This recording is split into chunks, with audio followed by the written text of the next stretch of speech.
Hello everyone, welcome back to my channel. My name is Sumit Kumar और आज हम करने जा रहे हैं अकाउंटेंसी का इजीएस्ट सब्जेक्ट बेसिक टर्म। इसको बेसिक टर्म टॉपिक के नाम से भी कह सकते हैं हम लोग। तो बेसिक टर्म्स एक्चुअली होता क्या है? बेसिक टर्म अकाउंट्स की एक लैंग्वेज होती है जिसे हम बेसिक टर्म कहते हैं। जैसे इंग्लिश की वर्ड्स होते हैं ABCD, तो ये अकाउंटेंसी की ABCD है जिसके अंदर हमारे को पहले मेन टॉपिक समझने पड़ते हैं।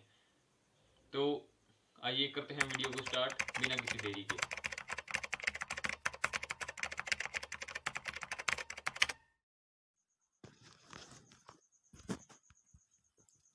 Accounting basic term.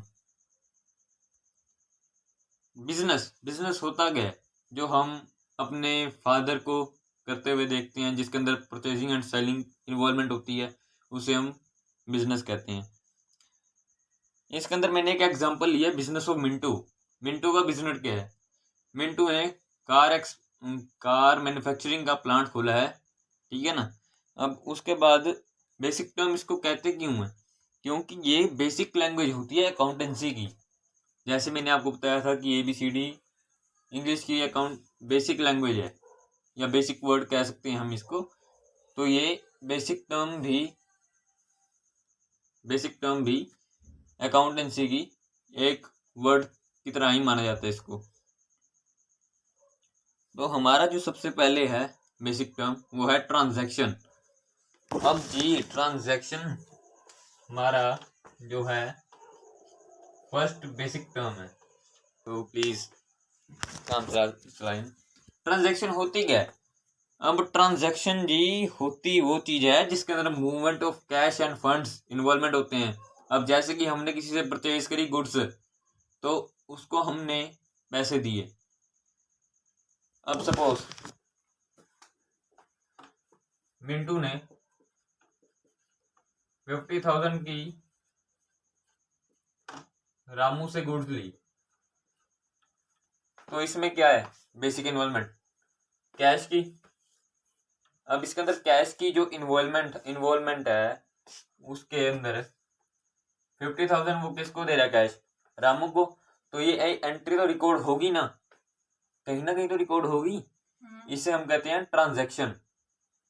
और ट्रांजैक्शन आपको नीचे स्लाइड के अंदर दिख रही होगी। अब इसके अंदर मिंटू ने परचेज करा है रामू से 100 ऑयल बैग 10,000 के, और शामू से परचेज करे हैं 200 बैग्स कैलेस्ट्रोल 30,000 के। तो ये क्या होता है? जो हम कोई भी ट्रांजैक्शन करते हैं अपना बिजनेस के अंदर, तो उसे हम कहते हैं ट्रांजैक्शन। अब उसके बाद आती है सेकंड बेसिक टर्म हमारी। सेकंड बेसिक टर्म आती है कैपिटल। अब जी ये कैपिटल क्या होता है? कैपिटल क्या मतलब? अब जैसे इंडिया की कैपिटल है न्यू दिल्ली, USA की कैपिटल है वॉशिंगटन। अब तो सर क्या कैपिटल वही है राजधानी? तो नहीं, कैपिटल वो नहीं है। किसी भी कंट्री की कैपिटल नहीं है ये कैपिटल है इन्वेस्टमेंट। अब मिंटू ने मान लो बिजनेस स्टार्ट किया, तो बिजनेस को स्टार्ट करने के लिए उसको कुछ इन्वेस्टमेंट तो करनी पड़ेगी ना। सपोज मिंटू ने 10 लाख रुपीज इन्वेस्ट करे हैं अपने बिजनेस में, कार मैन्युफैक्चरिंग प्लांट में, जिसके अंदर उसने 10,000 में मशीनें भी परचेज करी हैं। उसके बाद वेजीज, एंटरप्रेन्योरशिप और डिजाइनर, कार मॉडल डिजाइनर, इन सबको भी रखा है। तो उसके लिए स्टार्ट करने के लिए सबसे पहले उसको इन्वेस्टमेंट करनी पड़ी। अब उसने इन्वेस्टमेंट करी तो उसका बिजनेस स्टार्ट हुआ। अब वो बिजनेस स्टार्ट हुआ उसका, तो वो उससे क्या अर्न करेगा? प्रॉफिट। अब प्रॉफिट कैसे अर्न करेगा? मेहनत करेगा। और इसी इन्वेस्टमेंट को हम कहते हैं कैपिटल।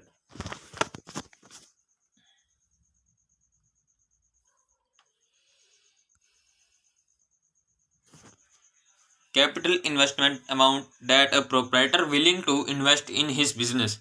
जो कैश होता है या इन्वेस्टमेंट होती है जो प्रोप्राइटर यानी कि मालिक, बिजनेस का मालिक उसके अंदर इन्वेस्ट करना चाहता है, उसे हम कहते हैं कैपिटल।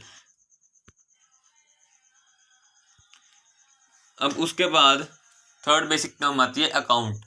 अब account is that table in which all transaction of the business is recorded. अब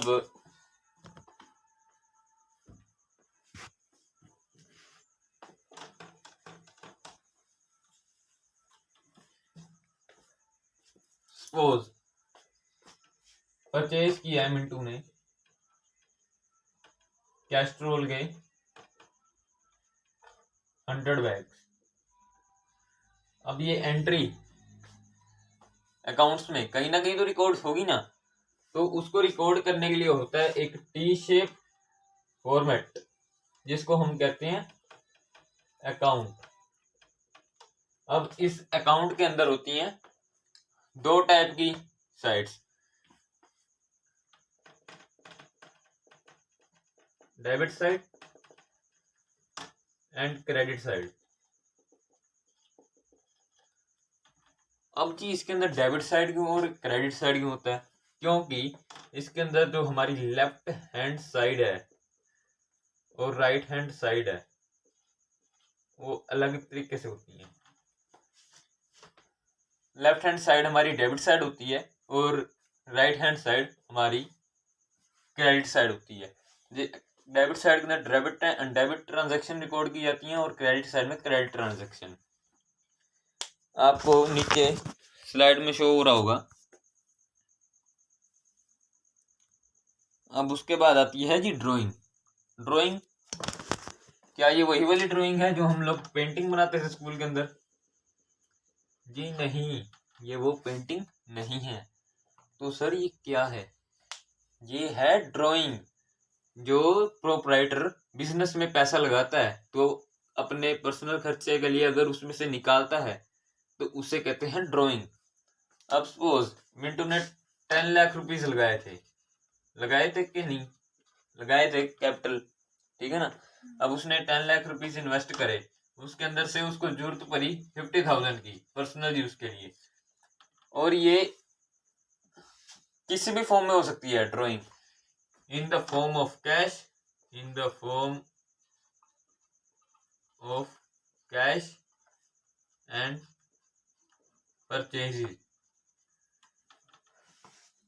परचेजेस के फॉर्म में भी ड्राइंग की जा सकती है और कैश के फॉर्म में भी। अब परचेजेस में फॉर्म में कैसे होगा? कैस्ट्रोल बैग आए थे हमारे पास 100, अब उसमें से उसको जरूरत पड़ी 2 बैग्स की, तो 100 में से 2 बैग जो है मिंटू अपने पर्सनल यूज के लिए ले गया, तो उसे क्या कहेंगे? 2 बैग की ड्राइंग्स, और पर बैग की कीमत कितनी है? 3,000 रुपये, तो 6,000 की उसकी ड्राइंग होगी परचेजेस में से। और अगर वो 10 लाख में से 50,000 कैश लेके जाए तो ये क्या होगी? कैश ड्राइंग होगी, जिसमें उसके पास माइनस होकर बचेगा उसकी कैपिटल में 95 लाख, 9,50,000। अब सर परचेजेस की कैपिटल के अंदर से माइनस नहीं हो सकती? जी हाँ, परचेजेस की भी कैपिटल के बीच में से माइनस हो सकती है 6,000, जो वो 2 कैस्ट्रोल के बैग लेके गया। तो माइनस करके क्या निकला? 9,44,000। तो ये उसकी ड्राइंग होगी 56,000 की। आपको नीचे टेबल में दिख रहा है जिसके अंदर मिंटू ने कैश और परचेज के फॉर्म में ड्राइंग करी हुई है। तो अब हमारी नेक्स्ट टर्म आती है अब हमारी नेक्स्ट टर्म है लायबिलिटी। अब लायबिलिटी क्या होता है?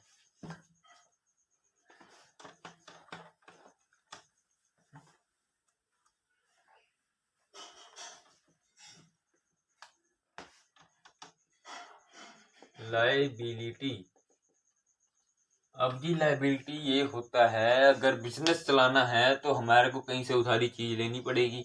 सपोज मिंटू ने बैंक लोन लिया था, मिंटू बैंक लोन। अब मिंटू ने बैंक से लोन लिया था 50 लाख का अपने इस बिजनेस को चलाने के लिए, जबकि उसके अंदर 10 लाख रुपए उसने खुद इन्वेस्ट करे थे, लेकिन उसको इन्वेस्ट टोटल करने पड़े 60 लाख रुपए बैंक से लोन ले गए। अब उसने बैंक से जो लोन लिया, अब उसको तो चुकाना तो पड़ेगा ना। अगर वो नहीं चुकाएगा तो उसकी क्या होगी? उसने कोई ना कोई तो फाइल डॉक्यूमेंट्स लगाए होंगे अपने घर की प्रॉपर्टी के, किसी भी चीज के, तो उसको तो पैसे वापस करने पड़ेंगे, वरना उसकी जो लैंड होगी वो हो जाएगी सीज। वो लैंड सीज हो जाएगी, उसके ऊपर गवर्नमेंट की सील लग जाएगी कि इस प्लॉट को सीज कर दिया गया है और उसका कोई अधिकार नहीं रहेगा। फिर उसकी जो लैंड होगा उसकी रीसेलिंग की जाएगी। जैसे आपने बोली लगाते हुए सुना होगा, 50 लाख की खोटी के ऊपर 60 लाख की लगाई, तो बोलते हैं 60 लाख एक, 60 लाख दो, 60 लाख तीन। 60 लाख तीन के ऊपर जिसने 60 लाख की बोनी लगाई वो प्रॉपर्टी उसकी हुई। तो जी इस लायबिलिटी को कहते हैं, बैंक लोन को कहते हैं लायबिलिटी। अब मिंटू ने ले तो ली लायबिलिटी, अब उसको चुकाएगा भी। तो the credit transaction between any two parties, अब बैंक और मिंटू दो पार्टीज हुई ना, इन दोनों के बीच में जो है लोन की ट्रांजैक्शन हुई।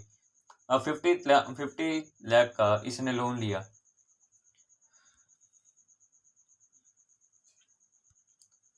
तो इसे हम कहेंगे लायबिलिटी। अब उसके बाद आता है जी एसेट्स। ये डेली लाइफ यूज वर्ड्स है एसेट्स। अब एसेट्स क्या होता है? लाइक अपनी कोई हो गई property, free hold property, motor vehicle etcetera etcetera. तो ये हो गई हमारी एसेट्स। एसेट्स वो चीज होती है जो हमारे को इनडायरेक्टली और डायरेक्टली हमारे को बेनिफिट्स पहुंचाती है। अब मोटर कार, अब कोई भी सामान हमें लेके जाना हो तो मोटर कार पे भी लेके जा सकते हैं। प्रॉपर्टी के ऊपर हम लोग बिजनेस कर रहे हैं। मिंटू ने प्रॉपर्टी तो खरीदी होगी ना अपना बिजनेस चलाने के लिए, तो उस ही प्रॉपर्टी को कहते हैं एसेट्स। तो नेक्स्ट हमारी वो है बेसिक टर्म है एक्सपेंसेस। एक्सपेंसेस को हम और क्या चीज बोलते हैं? तो एक्सपेंसेस को हम बोलते हैं खर्चे। एक कार बनाई, अब उसके अंदर उस कार का उसने प्राइस रखा 10 लाख रुपीज। उसके अंदर गाड़ी के अंदर जो कॉस्ट पड़ी है बनाने की हमारे को, वो पड़ी है 6,50,000। ठीक है ना? अब 6,50,000 हमारे को बनाने की कॉस्ट लगी है, इसे हम कहेंगे एक्सपेंस। जो भी चीज को प्रोड्यूस करने में हमारा कोई भी एक्सपेंस हुआ उसे हम कहेंगे एक्सपेंस। तो एक्सपेंस की डेफिनेशन क्या होती है? The cost comes to produce any commodity और a goods is called expense. For example wages, electricity, oil, machinery etcetera. अब कार बनाने के लिए उसको मशीनरी की तो जरूरत पड़ेगी ही, क्योंकि लोहे को मेल्ट भी करना है, लोहे को शेप भी देनी है। उस हिसाब से उसके लिए मशीन को चलाने के लिए इलेक्ट्रिसिटी भी लगेगी, और मशीन को चलाने के लिए लेबर भी लगेगी। अब लेबर लगेगी तो खर्चा तो बढ़ेगा ना। तो खर्चा पड़ के कितना हुआ? 6,50,000। इसके बीच में सारे ऑल एक कार के सारे एक्सपेंसेस इसके अंदर जुड़े हुए हैं 6,50,000 के अंदर। तो उसके बाद हमारी नेक्स्ट वो आती है बेसिक टर्म, वो है रेवेन्यू। अब रेवेन्यू होती क्या है?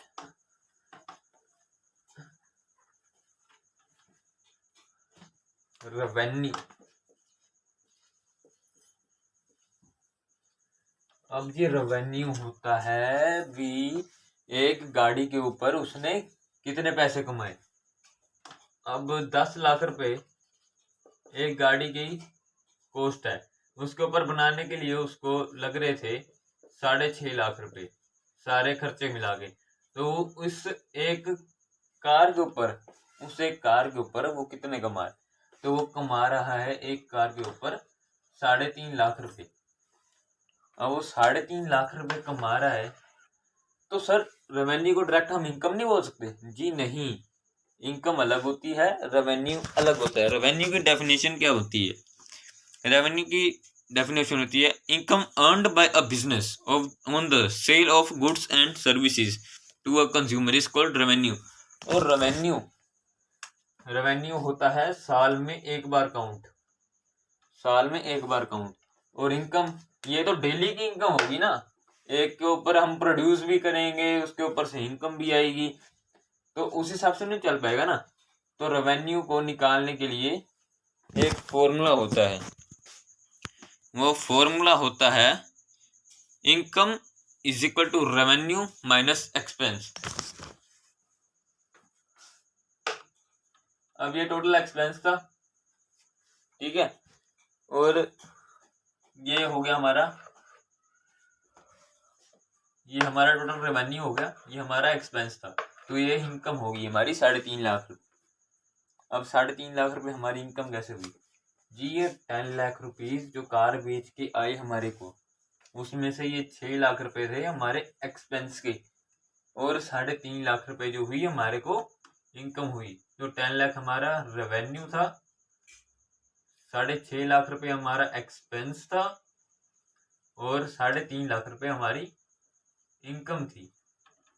तो इससे हम फॉर्मूला आपको बोर्ड पर लिख के दिखा देता हूँ। Income is equal to revenue minus expense.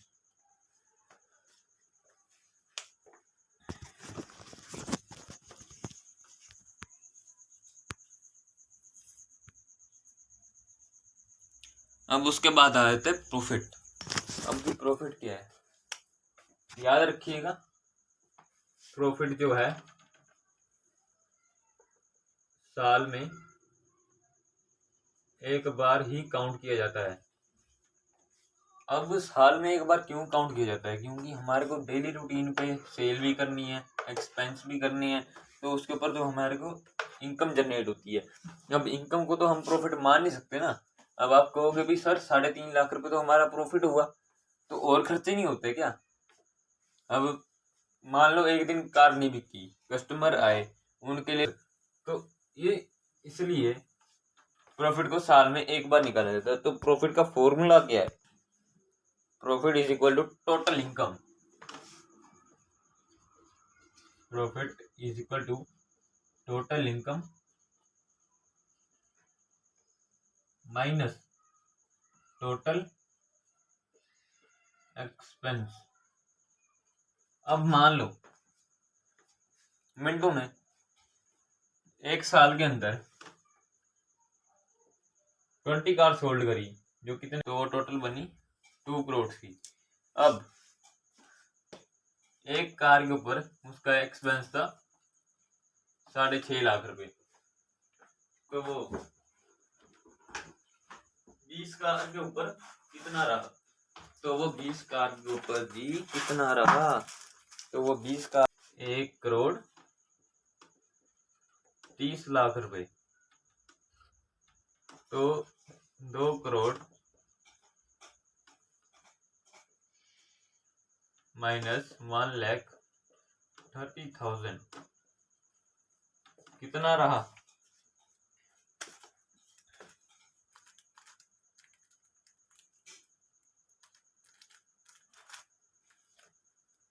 तो ये आ गया हमारे पास 70 लाख। तो ये हमारा हुआ profit, total income minus total expenses में से। तो आज ये था बेसिक टर्म्स का फर्स्ट पार्ट। तो मिलते हैं आपको नेक्स्ट पार्ट में, उसके अंदर और भी थोड़ी सी बेसिक टर्म्स रह गई हैं जो कि आएंगी आपके नेक्स्ट पार्ट के अंदर। तो मिलते हैं उस पार्ट के अंदर, तब तक के लिए गुड बाय।